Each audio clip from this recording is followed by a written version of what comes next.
Everything's out of there. A little bit of snow removal. All the snow's moved. Morning, Brandon. Morning. So this is morning operations. Got that chipper running. Our big chipper's down at Vermeer. I'm hoping for a good report. Got the wood stoves all loaded up. There's our shop. Pretty nice. Truck ready to go. Is this dragging anything? Yeah, mini truck. All right. We're all ready to go. Oh man, I tell you. That's Mark. He's coming with me. In the trees. We're ready to go. We're gonna pull on out of here. Get ourselves set up. It's gonna be a good day. Big basswood coming down. Let's get her done. All right, let's take a look at the work. That is exactly how it's done. The drill, way to go, Mark. Yeah, I think we'll be drop cutting. All right, so here's our bad boy, 48-inch basswood. Notice the crack. It's hung up in the top. So we've got to put a block up there and secure that. And I'll probably put a block down here farther, somewhere in here, and secure that there too, so we can lift a big piece off of there. It's basswood, so it's gonna be light, and then have a piece suspended here, and then we can lift that whole piece off. But we're gonna be able to make some drop cuts here. So our rigging situation will mostly be the stuff over the house. And look at this. Well, we got a little shed. Got a little shed to take care of. The snow might get nice and packed down. If we stay cold today, we'll have pretty good traction. Look at that. So here's our shed. Oh, I think a lot of that just bombs out. Boom. So if Mark can get all that packed down, that'll be nice. And then this will all have to rig over here. I'll set a line right up in here somewhere. If I can get one all the way up there. That looks like a pretty tight crotch though. Maybe not. I might be able to get that. That'd be nice. See if I can thread the needle. This can all leave. All right, I think we have a plan. GRCS, we'll have 2 GRCSs on here. And probably a porter wrap. Pull this out of the way. This in my way. Oh, there's some little branches in there. It's gonna be a miracle if I can thread that needle. I like to let the line run through my right hand. I'm a southpaw. So I pendulum swing with my left hand. And I let the rope run through my right hand. So if I got a bad throw, I just pull her back. It's a problem with the big shot. There's no pulling it back. We got a little rat's nest. That's nice to find. Come here. Look at that. Be the bullet, Kevin. Now on tall throws like this, I like to take a spot a little longer than my hip. And then I just bend my arm to get the swing. And I lead with the same foot as my throwing hand. Oh, man. Now this basswood, they can have some tight unions and it can pose a problem for throw line. Definitely. So I've got 3 throws and nothing getting stuck yet, but getting stuck is a possibility. Look at here, little loop. This is this 1.75 millimeter, 2.2. I tell Eli, 2.2, never 1.75. I bought 1.75 for Guatemala. It just tangles. It's lighter if you're shooting really high, but for throwing, just it tangles too much. Oh, I'm gonna take that, come all the way down. All right, I'm way up there. I'm probably over some stuff. I'm just gonna take it. That's what I like about single line. Just get a line up through there. You're up and over different stuff. Now my knot I tie on here. You're gonna be good up there? I've got the chemical hand warmers in my car. Oh, you're good. I'm good. correctly layered. Wonderful. All right, so I tie a choker hitch. And the reason I do a choker hitch instead of a clove hitch, the clove hitch can actually cinch down and be harder to undo. And then I leave the ball on there. I'm gonna trust, if I can't get it up there with the ball on there, then I'll try again. Sometimes that haunts me because it gets it gets caught on something. And you know, there's no break in this stuff. It's like 600-pound tensile. But I think I'm kind of up over some small stuff, and it's not right in a crotch. Like I said, you can have some really tight unions on these basswoods, and it can just play a havoc. So I may have to bring this back down and just have a jump over. So, all right, we made it over. I still don't know what I'm on yet. Just wrapped around the branch. All right, homeowner came out to check out how we're doing. All right, so no matter what, I got a line in the tree here. Hoping I'm on something good. Let's see. All right, I'm not quite as high as I wanted to be, but like a solid crotch. I'm on in a big old crotch above about 60-inch diameter wood, so no issues with. Now the question is, do I want to set this up to spike up, or do I want to foot lock up and then put my spikes on later? If I could get it through that crotch, through the lowest crotch. See here, up and over this branch. If I get it to come through here, I think I'm going to do that. Just set a second line. I saw a guy do this in a competition one time. Why is he throwing his line again? And he just wanted his line. Again, we're gonna tie this choker hitch. And now I'm going to pull my throw line down to tend all this. I don't want any tangles. So I'm gonna pull this line back up, pull my throw line up.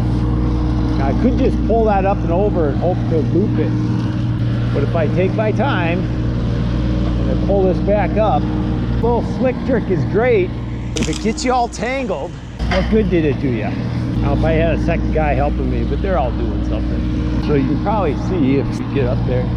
So I'm gonna pull this up to where I'm above that little snag that I went over with the line. And now I can come over here and don't take any risk with this ground line getting tangled. Put that away right now. And now we're gonna pull this back down. Now, if I'd have tried to pull that up and over, I could have easily got the loop, that bite of rope that would have been hanging there, could have got snagged on something. It just would have been make a preacher swear kind of thing. Because throw line already is like golf. You can wake up one morning thinking you were a pro, and then wonder if somebody made a contract with the sand pits. So just don't take any more chances with setting your line than you have to. Sometimes you take that less than favorable set, or in this case, I went for a better set, but I took precautions to make sure I didn't get an incidental snag.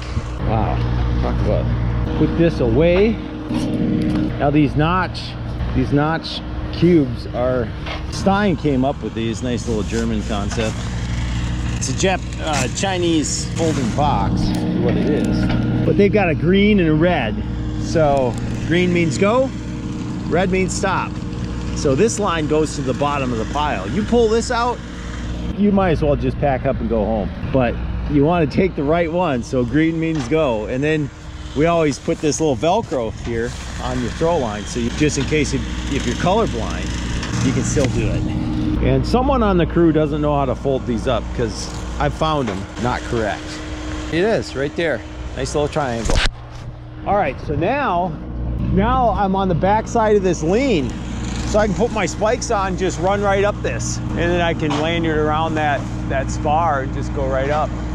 So we'll probably, where my line goes right by that big spar, I'll probably put a block right there so we can have our GRCS on this side of the tree, away from all the drop cut, and we don't have to worry about tagging it, because we're gonna rig this stuff anyways.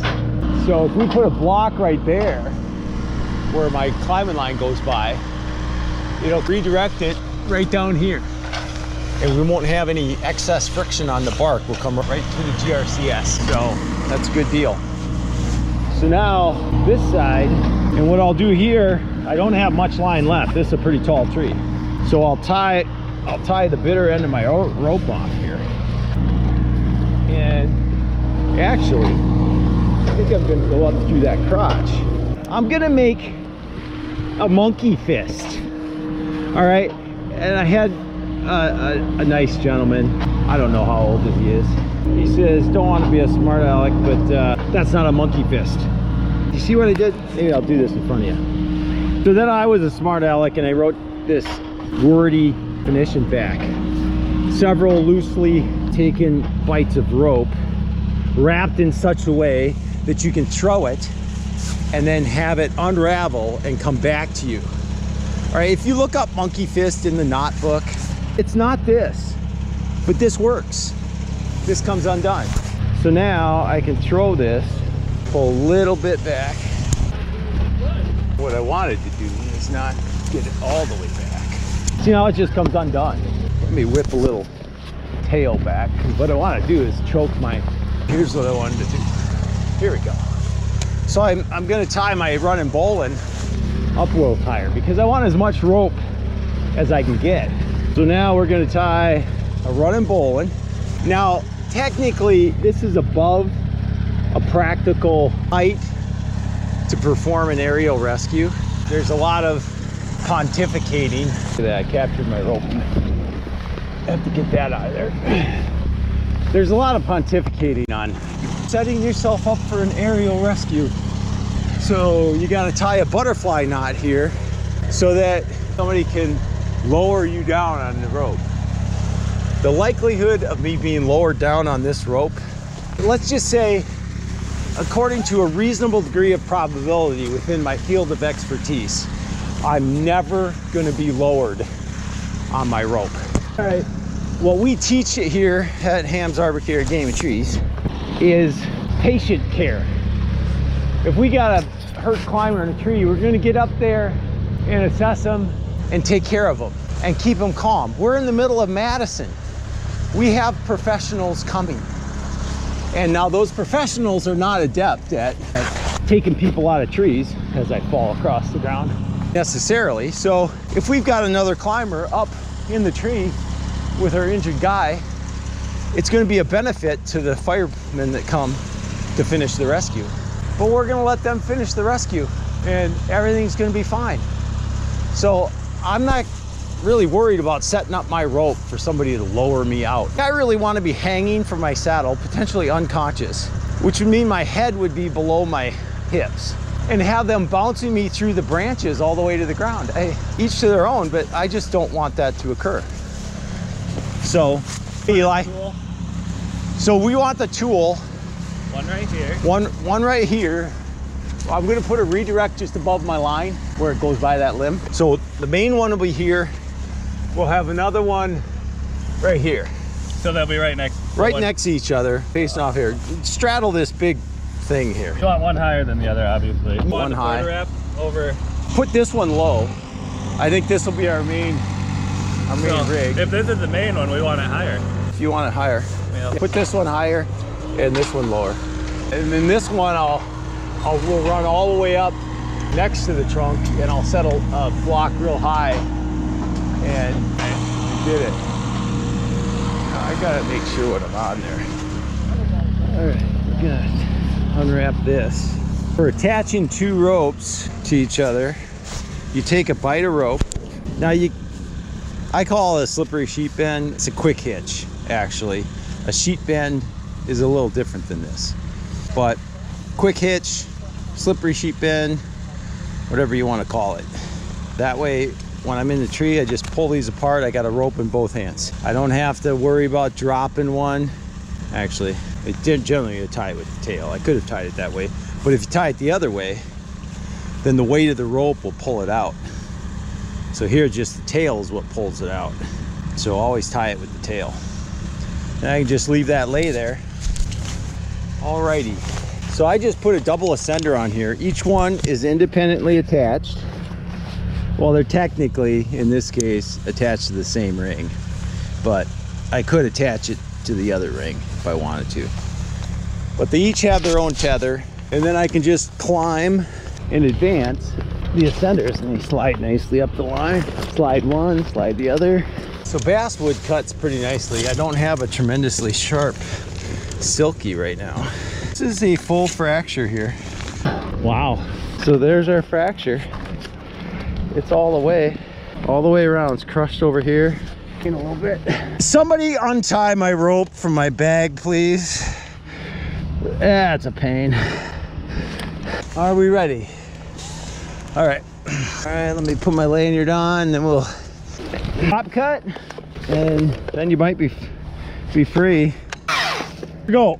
Or maybe even faster than that. Do you need a half a rep?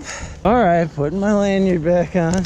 I know we're gonna make it run out of there, but we're quickly losing all of our altitude for such operation to be successful. All right, do you have it ready to run? It's going. We're gonna win this. I'll get my, here, I'll get it. We win. I don't know if you can call that a win. All right, since I'm halfway to the ground, I'm gonna go get rid of this lower stuff. Let it hang for now. Go in the corner and feel shame. All right, and clear. Is everyone clear at the base of the tree?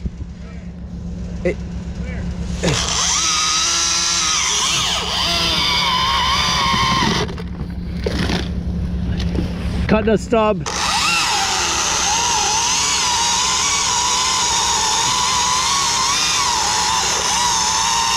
Immediately making another drop cut.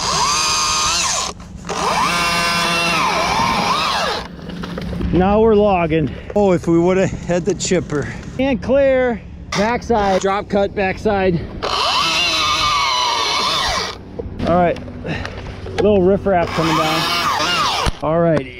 Back up. I'm gonna zip that wing off. You're not talking to me? Oh. All right. All right. You can pull that rope up now. Well, since our ground isn't really frozen, I'll just put this on a string. It's this little 6-foot stub. Since I'm right here and you're right there, and it's the perfect size for this sling. All right, you ready? Half rep. I gotta get these on the other side of my saddle. All right. It's a negative rig, so it'll come over. Don't you like how that basswood cuts? It's like Western Douglas fir. Look at that. Here it comes.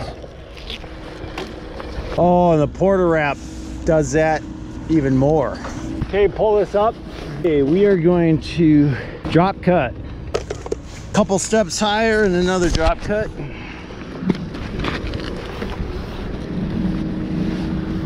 It's gonna cover much of the backyard. It's gonna cut a narrow knot. Let it come over. All right, you ready? Are we clear? Stay on the cut. Oh, digger.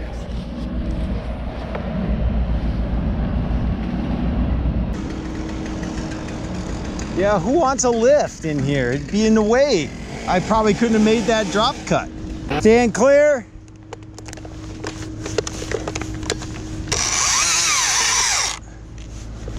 Okay. Another narrow knot. And then I'm gonna stay on the cut. Try to get a good view of this. Are you ready?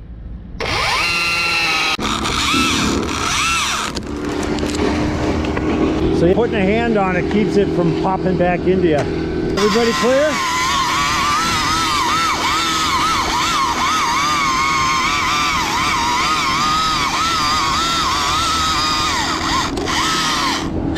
Over. Pretty flat, almost. And the judges call it a 7.5. And a flip over lay flat. We like it when they lay flat. All right. Some munition YouTube commenter was trying to project pride onto me for calling stand clear all the time. Well, you haven't worked with 5 guys under you that don't always tell you where they are. And maybe you aren't linearly focused like I am, so that you have to practice something all the time so that you remember to do it when you really have to. Let's just randomly practice it. So then I asked him, why do you not say it? I have a feeling the pride he was convicting me of was the very pride. He thinks it's stupid to say it or something. Well, then be aware of the butt coming your way. Perfect roll off. Nice job, Mark. I want to show you how Mark ties the bowline. That's backwards. It's backwards. He changed direction. All you have to do, he changes direction like that. Whereas you just got to stay the same direction. Where are we at here? I got to start over. So whatever direction you start, you stay that same direction. And then your tail is going to end up on the inside. But you got a rig? All right. It's just a 8-foot stick. Our landscapers that come over. This is working. I've got a 540, so I don't have a lot of cuts left here, guys. We got 30-foot sticks coming your way. I'm just gonna do a back cut. Are you ready? This thing looks like it could break off. So I'm just gonna do this. You see this little bark inclusion there? This could break off and then that piece is flying by itself. All right, are you ready? Just gonna brake cut this off.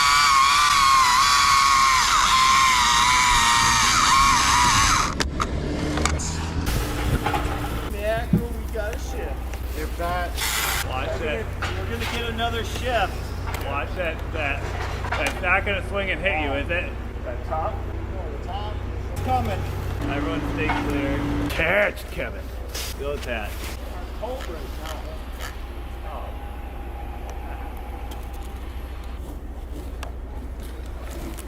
Wow, yes.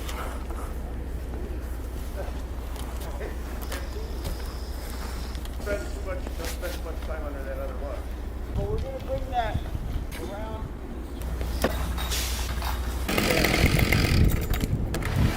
Oh! Oh! Stay clear. Oh! That's got some tension, son. Woo. All right, all's well.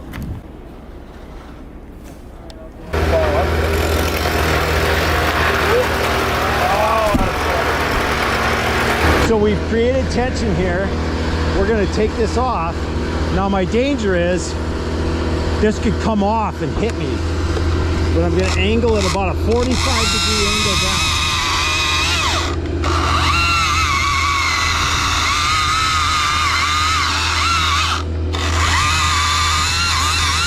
Now I wanna go down there and make sure my apex is right, which it is not.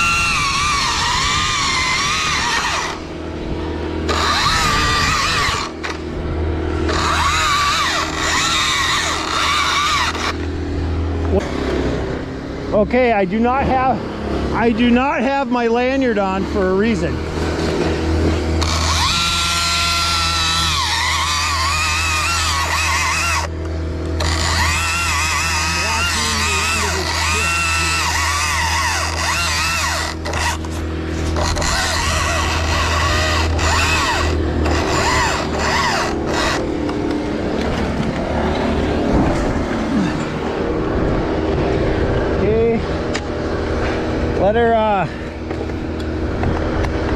Let her down just a little. All right, I'll hand saw it a little bit.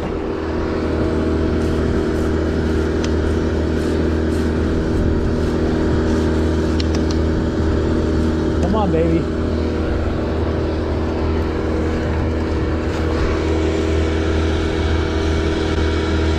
Here it goes. Now what could happen, that could pop off and come back to me.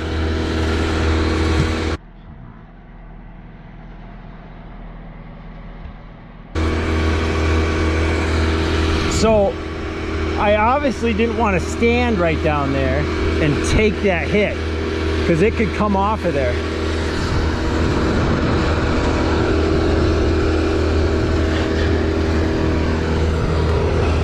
So here's the hinge. So I had to go down here and cut that a little bit down there so it would start to pivot on this. And that held on all the way through.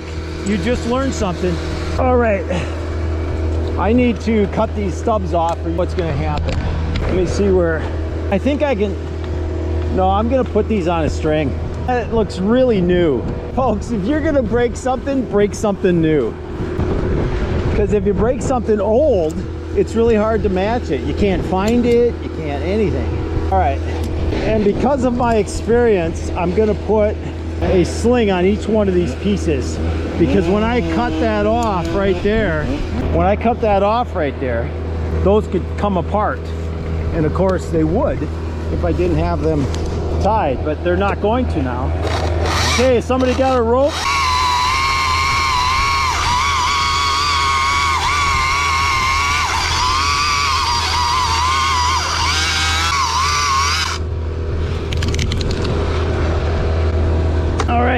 All right, we're gonna get it.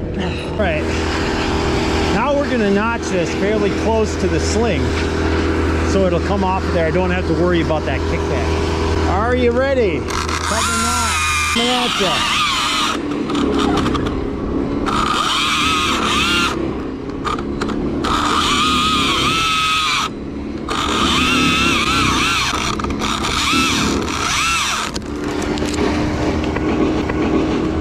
Jedi reflexes. I heard ya. So I utilized the eyes and back of my head, and that little guy was saying the railing's mine, and I robbed him of it. We're gonna put this just above center, just above center, and then I'll make a drop cut. I think it's just above center. I got my ropes to worry about here. I'll leave a small stub. Now when you're making a drop cut,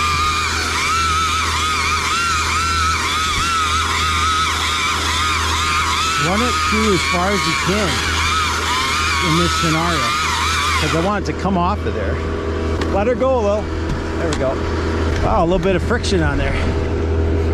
So you come through as far as you can. Sorry, I didn't have you on there. Come through all the way to here, and then make that little final cut. Then it drops into the curve and then slides right off. I had that piece slung just above center, so it stayed pretty much in the orientation that it was. Hey, I'm gonna go up and get that one out of my way. I'm gonna run up and use that high point up there. Yeah, pull it up there. All right, let's see here. I think we can get this free. All right, ready for a rig. Cutting a notch. Are you ready? Put a hand on it. So putting a hand on it keeps it from popping back into you.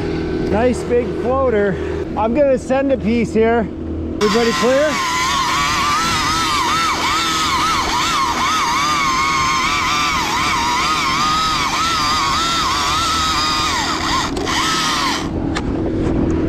Over. All right, come on, get off of there. Get this rope out of here. Wow, I am glad to be down to, oh, you gotta be kidding me. Got to be kidding me. Wow, I'm pulling my rope all the way through. All right, get my rope. How did I do that? I stepped through this, and I should not have. You gotta be kidding me.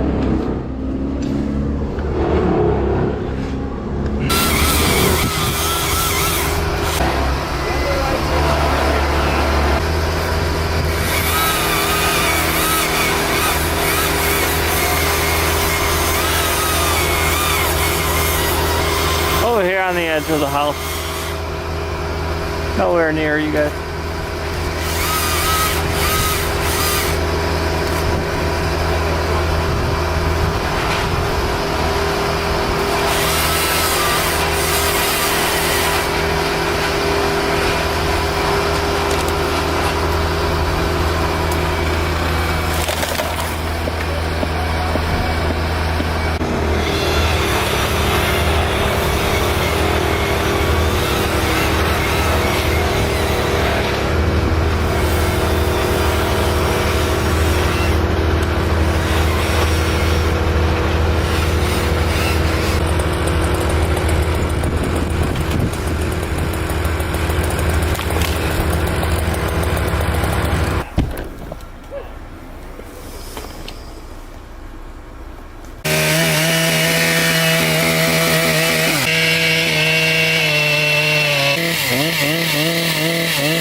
Oh, there's that.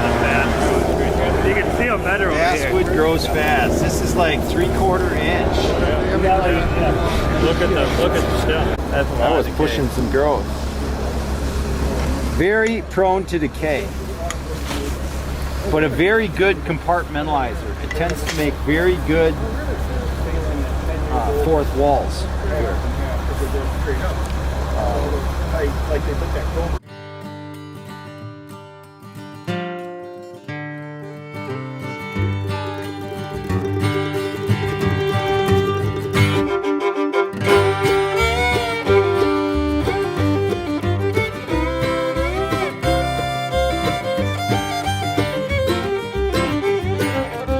Summer heat and tundra cold and throwing a storm of 3. Stakes are high, there's always a risk when you're playing the game of trees.